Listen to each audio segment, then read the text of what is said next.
예, CBS 라디오 박정희 판승과 함께하고 있습니다. 지난 21일에 이어서 오늘 윤석열 대통령 탄핵 심판 4차 변론결이 있었습니다. 오늘 변론에서는 또 김용현 전 국방장관이 함께 증인으로 출석을 해서 화제를 모았죠. 자, 국회 탄핵소추위원단에 계시죠. 더불어민주당 박범계 의원님 모시고 말씀 나누겠습니다. 의원님 어서 오십시오. 네, 안녕하세요. 오랜만입니다. 예, 두 분도 인사 나눠주시고. 네, 안녕하세요. 오랜만. 예, 오늘 또 재판 현장에도 갔다 오셨기 때문에 네. 생생한 이야기 전해주실 것 같은데 일단 현장 영상이 준비돼 있어서 그걸 짧게 보고 이어가겠습니다.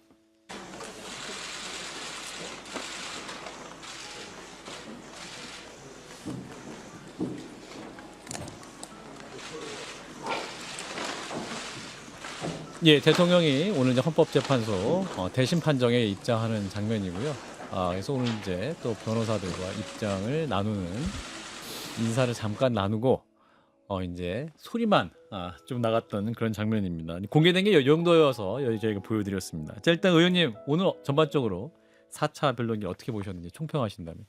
그래서 이제 윤석열 피청구인과 김용현 전 국방부 장관의 소위 말해서 김용현 장관이 저걸 저렇게 청산유수처럼 얘기할 수 없는 부분, 예를 들어서 돈과 관련된 거, 예산, 예비비 뭐 이런 얘기들.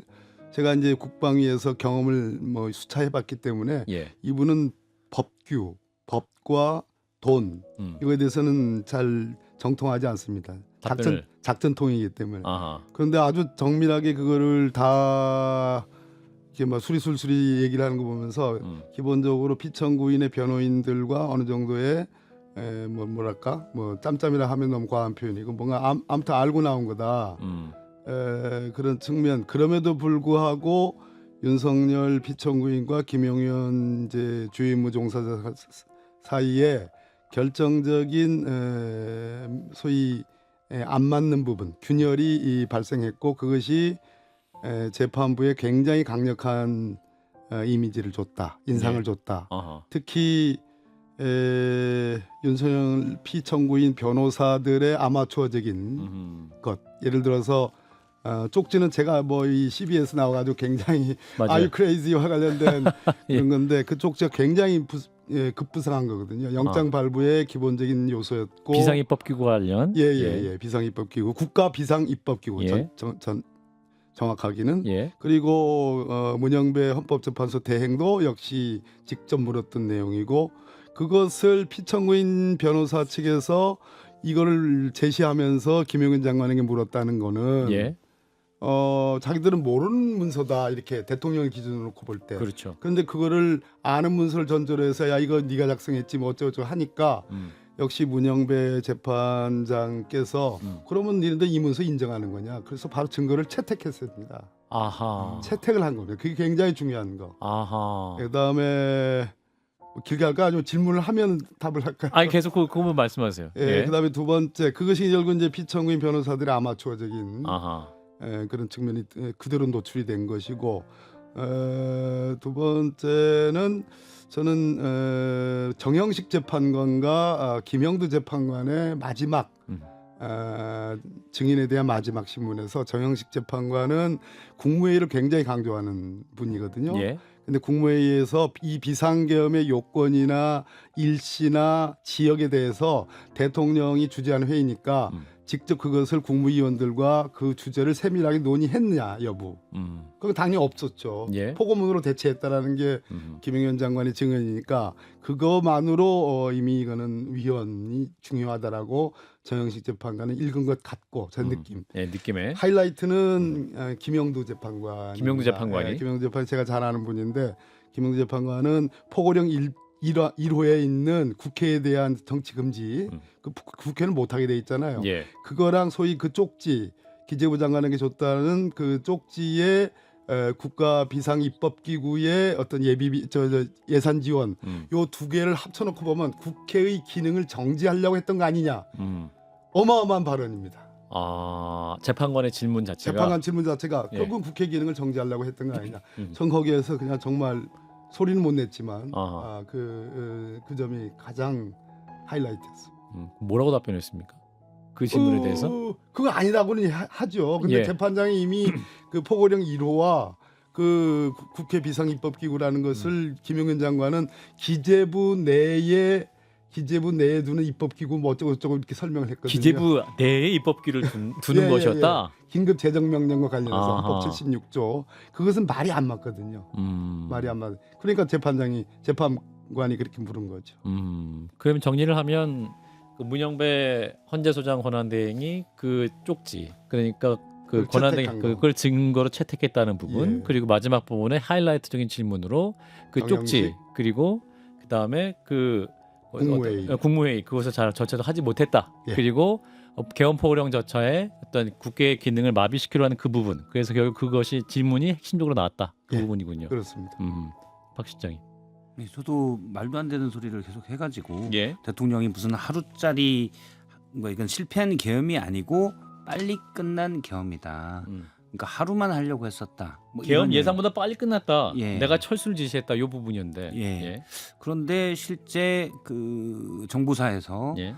일부 선관위에 대기했던 분들은 한 2, 3일 정도에 이걸 가지고 갔거든요. 예. 그리고 관련돼서 제일 문제는 뭐냐면 이 비상 입법 기구라고 적혀 있는 관련된 예산을 편성할 것이라고 적혀 있는 그 문건이에요. 하루면 예산이 왜 필요합니까? 계엄에 대한 충분한 예산을 확보할 것 첫 문장이 그거거든요. 아하. 이거랑 정확히 배치되는 거예요. 그래서 대통령의 말은 그냥 이 상황을 모면하기 위한 되는 대로 둘러대는 거다라고밖에 할 얘기가 없습니다. 예. 실제로 윤석열 피청구인은 하루짜리 계엄이라고 했거든요. 예. 그렇게 예상을 했다 그랬는데 주신문 즉 피청구인 변호사의 질문에는 하루짜리라고 얘기했지만 나중에 이제 이쪽에 국회 소추인 쪽에 반대 신문이 있고 막 이렇게 공방에 오가면서 2, 3일은 간다고 봤다라고 김용현 증인이 얘기했거든요. 예. 그러니까 그것만으로도 포고령을 누가 작성했냐, 뭐 수정을 했냐 안 했냐와 예. 관련된 균열 플러스 이제 2차 균열이 오늘 발생한 거죠. 대통령 하루, 김용현은 2, 3일. 지금 우리 박성태 의원 말씀하신 것처럼 하루짜리 같으면은 무슨 기재부 내 비상입법 예비비를 기구를 뭐 만들고 만들냐. 무슨 충분한 예산을 확보하라는 얘기가 말이 안 되는 거죠. 예, 그 초반에 중요한 장면이 있었는데 대통령 측 신문이 있었고 이제 국회 측 소추위원단이 반대 신문을 해야 되는데 네네네. 김용인 전 장관 측이 거부를 했다가 정회가 됐잖아요. 굉장한 해프닝이죠. 그때 이제 언론에 나온 거는 당시 재판관이 굉장히 좀 당황하면서 네. 문영배 재판관이 이런 식의 재판하면 통상적으로는 증거가 신빙성이 저하되는 이러한 행위다라고 발언을 했다가 오늘 실제 상황은 어땠습니까? 그 점에 대한 이제 두 가지 점인데요. 일단 윤석열 피청구인이 이 탄핵 재판에 대해서 자기 입장을 분명히 아직 못 정했다. 그래서 왔다리 갔다리 한다는 측면이 있는 거고요. 예, 두 번째 김용현 측도 마찬가지로 예, 우두머리가 그러니까 김용현의 증인도 결국은 왔다리 갔다리 즉 주신문에는 응하면서 반대 신문인 국회 측의 신문에 응하지 않겠다고 그러면 문영배 재판장이 적절히 지적했듯이 그러면 주신문에서 네가 답변한 내용도 우리를 설득할 수 없다. 믿을 수가 없다. 예, 이러고 나서 마지못해 이제 응했고. 반대 신문에 응한 거거든요. 예, 그러니까 그 측면 자체가 굉장히 기술적 소위 법 기술적 결함을 드러낸 거고 예, 지금 한 몸 아니겠습니까? 예. 피청구인 윤석열과 국방부 장관 전 국방부 장관 김용현은 한 몸인 건데 예. 이 양측 변호인 사이에 무슨 뭐 짬짬이가 있었는지 없었는지 모르지만 예. 전체적인 대통령 입장의 주조가 예. 아직 입장이 확정이 안 됐기 때문에 예. 결국은 김용현도 왔다 갔다 하는 거다. 그 주조는 뭐냐? 한반도로 얘기하면 경고성 계엄이다라고 그냥 퉁치고 갈 건지 아니면 반국가 세력인 야당이 지배하는 국회를 정말로 처절하게 진짜 병력을 동원해서 밟아야 되는 그러한 것을 부각시켜서 지지자들에게 어필할 건지 이 두 가지의 이중적 자에 지금 헤매고 있는 거죠. 제가 아직 뭐 다른 방송에 나가서 얘기한 겁니다. 그러니까 전략적으로 지금 뭔가 명확하게 정해진 게 없는 것 같다. 예. 자, 그리고 이제 대통령 측 신문에서 김용현 전 장관이 본인이 쪽지를 관사에서 워드로 작성했다. 실무자를 통해서 최상목 당시 기재부 장관과 전달했다. 이렇게 답변했는데 그럼 이거는 본인이 썼다, 본인이 끌어안겠다 이런 전략입니까? 대통령 안 했다? 그러니까 거기서 끝났으면 그러고 예. 나서 이제 국회 소추인 측의 반대 신문에 끝까지 딱 버티고 예. 할 수 있습니다. 이거 뭐 불과 뭐 이 2시간짜리 예. 증인 신문이거든요. 예. 검찰이 조사 받으러 가면 14시간씩 조사 받잖아요. 예. 버틸 수도 있는데 자기가 워드 쳐가지고 자기 노트북에서 만든 거라는데 결국은 대통령의 지침이라는 것도 인정을 했고 오늘. 아하. 또 하나는 그냥 한 장짜리가 아니고 예. 외교부 장관, 국정원장, 예. 또 뭐 행안부 장관, 무슨 예. 뭐 경찰청장 등의 6 내지 7장. 그러니까 8이라고 써 있잖아요. 8이라고 써. 그 누굽니까 최상목 대행에게는 8페이지라고 적혀 있었기 때문에 그게 팔자가 분명히 써져 있었잖아요. 예. 결국은 이것이 시리즈물로 만들어 놓은 거라면 예. 하루짜리 계엄이라는 게 설득이 안 되는 거잖아요. 그러니까 그것도 역시 대통령 피청구인 측과 균열이 생긴 거죠. 그렇군요. 자, 그러면 이렇게 했던 발언이 엇갈리고 있다면 재판관은 어떻게 통상적으로 판단을 합니까? 지금 이제 당초 2월 4일까지 변론 기일을 잡았고 2월 4일까지의 증인 신문 기일을 잡았는데 지난 기일 때 지난 변론 기일 때 6일, 11일, 13일까지 추가로 세 기일을 넣었어요. 예. 넣어가지고 피청구인 윤석열 쪽에서 증인으로 신청한 사람들이 한 24명쯤 되는데 예. 그중에 2사람만 채택을 했습니다. 아. 오늘도 추가로 채택한 사람은 없어요. 아하. 2사람이 박춘섭 지금 대통령 경제수석과 이상민 전 행안부 장관이에요. 예. 이 사람들을 2월 6일, 11일, 13일 중에 예. 13일까지 넣은 게 아니라 6일과 11일에 배치를 했습니다. 예. 그러니까 어쩌면은 막 피청구인 쪽에서 이 사람은 반드시 증인신문 해야 됩니다라고 막 때를 쓰면 막 1명, 2명 더 할 수 있을 것이나 제가 보기에는 잘하면 아까 말씀드렸듯이 김영도 재판관, 정영식 재판관이 심증을 어느 정도 오늘 밝힌 거기 때문에 적어도 6일, 11일 사이에 증인신문을 끝내고 또 하나 중요한 것은 오늘 검찰 조서 또는 공수처 조서 이첩이 됐죠. 예, 경찰 조서 중에 이첩에서 왔는데 예. 그 중에 변호사가 들어가서 특별히 조서에 이제 조사받은 사람이 서명 날인하는데 변호사가 이해하지 않은 조서는 증거 능력을 인정하겠다라는 겁니다. 이 얘기는 예. 거의 제가 볼 때는 11일 날 2월 11일 날 증인신문이 끝나고 거의 수사 기록도 거의 다 왔고 앞으로 남은 것이 국정원 서버 감정 문제가 아직 채택이 안 됐어요. 예. 그 신청을 했는데 예. 그다음에 일부 국정원과 선관위에서 소위 부정선거 의혹을 제기하는 서류들이 다 왔습니다. 일부는. 예. 그중에 국정원 문서는 지금 비밀 취급 인가가 아직 안 돼서 2급 비밀이거든요. 예. 그 부분만 아직 남아 있어서 전반적으로 2월 11일 정도면 어느 정도 가닥을 잡는 거 아니냐. 예, 그렇게 생각이 듭니다. 시기적으로 그러면 최종 결심이 어느 정도 윤곽이 드러날 한 수 기일 더 잡으면 2월 13일 날 끝낼 수도 있고 피청구인 측이 뭐 이런저런 뭐 또 뭐 지연적자를 쓰면 한 기일 더 정도 잡을까 말까. 그러면 2말 3초로 2월 말 3월 초로 예상하는 변론 종결 혹은 선고가 가능하지 않을까 하는 정도의 예측은 해봅니다. 예. 자, 그리고 오늘 또 중요한 얘기가 있었는데 의원 빼라고 지시한 적 없었다. 의원이 아니라 요원이었다. 사실 이 부분은 우리 의원님이 곽종근 특수전 사령관에게 직접 양심 고백을 국회에서 받으셨던 거잖아요. 그렇습니다. 요원입니까 의원입니까? 확실히 말씀해 주세요. 그 순간에 그게 지금 피청구인 윤석열이 뭐라고 지시했느냐라는 장면에서 나온 얘기거든요. 예. 그러니까 요원 안에 들어간 707 특임단의 그 요원들을 빼내라는 취지였다 이렇게 얘기하길래 좌중에서 저랑 옆에 있는 의원님 사이에 무슨 바이든 날리면 뭐 이렇게 얘기를 한 거예요. 그랬더니 뭐 방송이 그걸 이제 제목으로 뽑았더라고요. 그래서 바이든 날리 제2의 바이든 날리면인가 그랬는데 그걸 설명하는 것도 그 들어간 707 특임단의 그 날랜 그 병사들이 안에 있는 그 국회 직원들 뭐 아니 보좌진들하고 뭐 충돌을 일으켜서 그래서 무슨 뭐 유혈사 뭐 사태가 날까봐 끄집어내라는 게 그 군인들이었다라는 취지로 설명하니까 가히 진짜 속아 웃을 일이죠. 속아 웃을 일. 그러니까 재판관이 뭐라고 그러냐면 그럼 왜 들여보냈니? 왜 군인을 김영도 재판관이 왜 들여보냈니 그러면? 국회에 군인을 국회에 그럴 것 같으면 유리창을 깨고 들어갔잖아요. 국회 안으로. 그러니까 질서 유지 차원이었다고 하는데 그럼 왜 들여보냈니라는 반문이 나왔죠. 혹시 거기에 대해서는 뭐라고 답변을 답변을 뭐라고 제가 좀 봐야 되겠습니다. 이거 제가 전부 다 이 방송을 위해서 꼼꼼하게 했는데 그게 궁금하더라고요. 왜 들어갔냐 했을 때 그러니까 기본적으로는 그겁니다. 질서 유지 차원에서 들어갔다.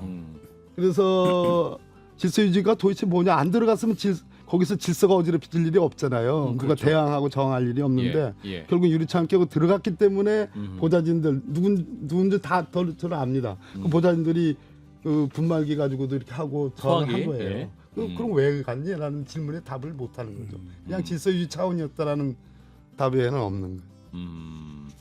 자, 이재용 의원님도. 뭐 말씀 잘 들었습니다. 네. 자, 진짜 드릴 말씀이 별로 없어요. 예. 저는 뭐 윤석열 대통령의 계엄에 관련해서는 예. 뭐 잘못됐다고 생각하는 사람인데 이 생각은 좀 드네요. 아까 이제 반국가 세력에 대한 뭐 엄포를 놓기 위해서 계엄을 했다. 그래서 이거는 뭐 계엄이 소위 말해서 짧은 계엄이었다. 애시당초부터. 그런 거 치고는 준비를 너무 많이 하셨어요.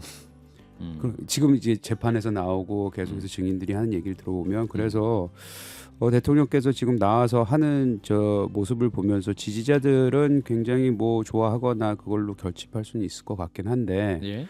전반적으로 어느 한 순간에는 대통령이 이번은 진짜 잘못했고 이 부분에 대해서 국민이 우리를 포함해서 다 판단을 할 거라고 생각하고 있습니다. 예. 그리고 이제 그 포고령 안에 그 이제 아까 참 예. 그 왜 들어갔니 그러면 군대를 왜 들어갔니? 예, 이거는 김영두 재판관이 아니고 정영두 재판관께서 네.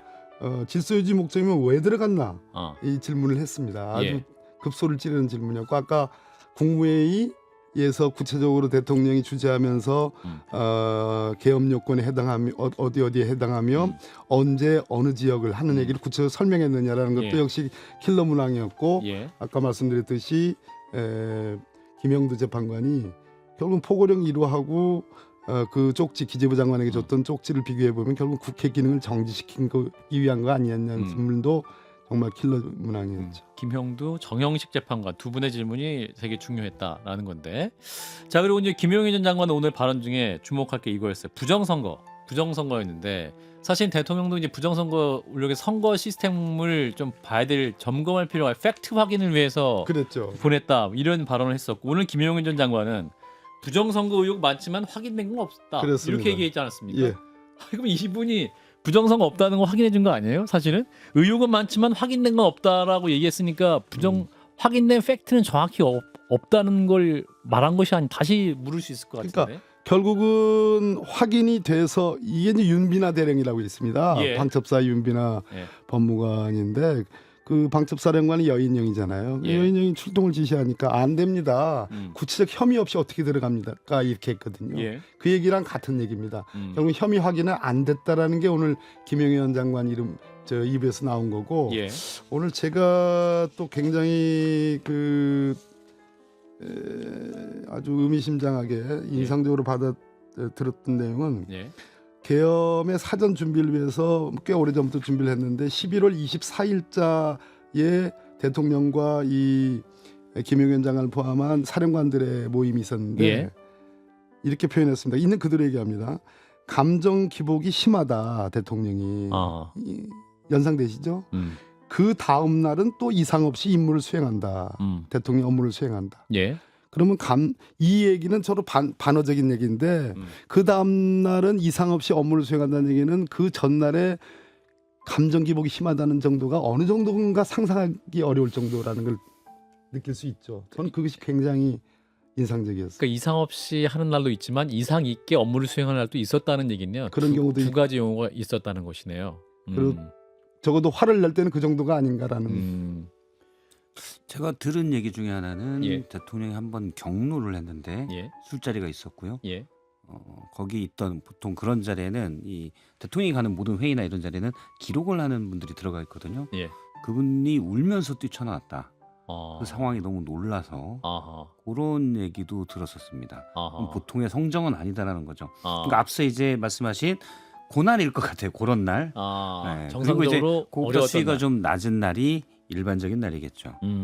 자, 그리고 오늘 그 포고령의 4번이었죠. 그 의료 전공의들 이틀 안으로 48시간 안에 복귀하지 않으면 처단하겠다 그 문구가 있었는데 그 문구를 대통령 본인 넣지 않았고 웃으면서 이거 넣었어? 왜 넣었어? 하고 질문을 했다고 대통령이 말했다는 그 부분이 있었는데 그게 어떻게 아니요. 정확하게 얘기는 정확히. 대통령의 예. 일부 자백 진술이 오늘 나온 겁니다. 어떻게 나왔습니까? 이 포고령 1호 아까 예. 그 국회 지방의회 등의 정치활동 금지 규정 함께 이 전공의들에 대한 규제 조항 들어간 거 있는 거 있잖아요. 예. 그때 대통령이 뭐라고 김용현 장관한테 신문했냐면 직접 이게 다 상위법규에 위배된다. 예. 그렇지만 뭐 오래 할 것도 아니고 집행 가능성이 거의 없으니까 예. 그냥 놔둡시다 하고 웃었다는 거예요. 아. 자백 진술에 가깝습니다. 아, 그렇군요. 아, 그러니까 그걸 확인하고 이재용 아, 그러니까 아직 예. 제가 볼 때 이걸 철저하게 부인해서 소수의 자기 지지 세력한테 어필하고 나는 고난받는 대통령으로서 직무가 정지됐고 내가 설사 탄핵 재판이 되더라도 나는 제기한다. 끝까지 싸워달라는 그런 입장과 예. 반대로 이거는 그냥 해프닝이야. 그냥 경고성. 국민에게 알리기 위한 차원이야. 예. 그래서 병력도 최소한이야. 그리고 즉시 철수하라고 그랬어. 예. 이 두 가지 사이에서 네. 입장을 못 정한 거예요. 그 첫째 나갔을 때는 부정선거가 너무 심각해서 확인하기 위해서 할 수밖에 없었다라는 것이었고 그랬죠. 정말 심각한 민주주의 체제 위기였다. 그랬죠. 오늘은 또 그게 아니라 그냥 경고성 계엄이었고 그랬죠. 그냥 내가 나오라고 그랬다. 예, 그랬죠. 그렇군요. 자, 그래서 이제 오늘 했더니 공수처 얘기로 넘어가 보면 이제 내란 혐의 형사 사건 기록을 검찰로 송부를 했습니다. 예. 그래서 이제 경찰에 기소를 요청한 상황인데 이제 공수처 조사에는 이제 대통령이 이제 전혀 응하지 않은 상황. 검찰로 이첩이 되면 검찰에는 나갈까요? 응할까요? 검찰 수사에는? 윤석열이라는 분의 그 특성을 결국은 공수처는 기본적으로 처음에 경찰 국수본, 경찰 국수본 그다음에 검찰의 특수본, 그다음에 나중에 이제 공수처가 뛰어들면서 공조본, 뭐 이름도 많죠. 예. 그러다가 경찰이 제일 먼저 윤석열 내란 수계 사건을 이첩을 했고 공수처로, 그다음에 검찰이 이첩을 했잖아요. 예. 그래서 공수처는 중간 개투로서의 체포영장을 2번 받아내고 참 천신만고 끝에 체포 집행을 한 것으로 임무를 완수한 겁니다. 예. 그럼 이제 검찰로 갔는데 윤석열이라는 그 검사로서 윤석열은 이 공수처 검사들을 삼류 사료 검사 2020년 인터뷰에서 그렇게 막 그렇게 얘기했습니다. 예, 그러니까 거기서 뭐 체포해야 뭐 어떻게 당했지만은 내가 그 공수처 검사들 앞에 가서 내가 얘기할 수는 없다. 그런 입장을 갖고 있었을 거예요. 예. 자, 이제 인류 검사들 본인이 생각하는 서울중앙지검의 인류 검사로 갑니다. 예. 중앙지검이 아니네요. 예. 이 검찰 특수부는 서울 고검 박세현 고검장을 이제 그 본부장으로 하는 서울중앙지검 검사들입니다. 예. 본인이 생각하는 인류 검사들 앞에 가는 거예요. 예. 그랬을 때에 끝까지 소환에 응하지 않고 묵비권을 행사하기는 어려울 겁니다. 왜냐하면 오늘 문영배 재판장의 태도 보셨죠. 주신문에는 답해놓고 반대로 국회 측 소추 대리인들의 신문에는 응하지 않겠다 그러니까 그러면 전부 다 네가 한 말은 전부 다 믿을 수가 없어. 이렇게 얘기해. 그게 사법 시스템입니다. 예. 묵비권은 최후적으로 피의자 피고인이 주장할 수 있는 최후적 권리이긴 하지만 대통령이지 않습니까? 예. 내란의 우두머리였지 않습니까? 그런 상황에서 묵비권을 행사한다 그러면 체포 집행부터 시작해서 이 전례가 쭉 이어지는 시리즈이기 때문에 예. 판사들이 안 좋아하죠. 굉장히 불리하게 작용하죠. 그래서 내란죄 이제 수사권 문제 굉장히 중요하지 않습니까? 예. 근데 공수처도 없다. 또 사실상 검찰도 없다. 경찰이 수사할 수 있는 건데 이제 기소는 검찰만이 할 수 있기 때문에 이 부분도 역시 또 대통령 측에서 문제를 삼을 수 있고 결국은 특검만이 답이었다. 이런 답이 또 다시 나올 수밖에 없을 것 같은데 그럼에도 불구하고 그럼 검찰 수사는 제대로 진행될 수 있을 가능성이 높다? 현재로서는 검찰이 청구했던 최초의 김용현 장관에 대한 그 영장이 발부할 때 1차 수사권을 예. 검토를 했고 인정한 거예요. 법원이. 예. 그다음에 공수처에 의해서 체포 집행하고 나서 그 체포 적부심 청구를 서울중앙지법에 했잖아요. 예. 그러면 서울중앙지법 판사가 공수처 수사권을 따지는 문제에 대해서 뭐 문제 없다라고 이의 신청을 체포 적부심을 기각을 했습니다. 예. 그래서 서부지법의 판단 3번이 있었고 중앙지법 판단이 2번 있었어요. 그래서 5번을 합쳐놓고 보면 예. 대체로 검찰의 수사권이나 공수처의 수사권에 대해서 물론 다른 뭐 아직도 시비 거는 사람들이 있습니다만 대체적으로 실무 라인에서는 실무 판사들 입장에서는 수사권을 인정한 거 아니냐 이런 판단을 이제 할 수 있는 거고요. 예. 그러나 안전하게 얘기한다면 그래서 내란 특검이 필요하다. 늦더라도 예. 필요하다라는 것이 이제 저희들 주장입니다. 예. 보충적으로 예. 해야 되겠죠. 그럼 내란 특검법 최상목 권한대행이 근데 거부권 행사할 가능성이 많아 보인다. 그래서 만약에 행사하면 또 탄핵까지도 갈 수 있는 거 아니냐라는 또 이 얘기도 나오는데 그 부분 어떻게 판단해요? 변수가 생겼죠. 오늘 뭐 이진수 전 방통위원장 이제 직무가 이제 회복됐으니까 전이 아니네요. 예. 그 부분에서 헌재가 4대4 그러니까 6명이 필요한데 4대4니까 결국은 직무가 유지가 되는 거예요. 그러나 그 전날 어제에 무슨 일이 있었냐면 우원식 국회의장이 이제 헌법재판소에 했던 그 한 명 임명하지 않는 마은혁 재판관 후보자를 최상목 대행이 임명하지 않는 것에서 그거는 권한쟁의 심판을 청구했는데 그 변론을 했는데 어제로 끝냈습니다. 선고만 남았어요. 아하. 앞으로 제가 보기에는 사나흘 내에 선고될 가능성이 있는데 예. 거기서 다 이미 재판관들이 특히 아까 김영도 재판관이 예. 속내를 다 보였습니다. 왜 이 마은혁 재판관이 무슨 그 변호사 경력 15년에 해당하지 않는 게 있느냐 아니면 인사청문회를 안 한 게 있느냐 다 했다. 다 해서 국회에서 보낸 거다. 그랬을 때에 최상목 대행의 소위 임명권은 형식적 임명권이라 안 할 수가 없다. 예. 재량이 없다. 그런 말씀을 하셨거든요. 예. 거기에 오늘 제가 보기에는 윤석열 피청구인 김용현 장관의 증인이나 이런 것들이 실패로 판단되기 때문에 예. 특히 쪽지와 관련해서 최상목 본인이잖아요. 여기까지. 거부권을 행사하지 않을 수도 있다. 알겠습니다. 박범계 더불어민주당 예. 의원이었습니다. 고맙습니다. 예, 감사합니다.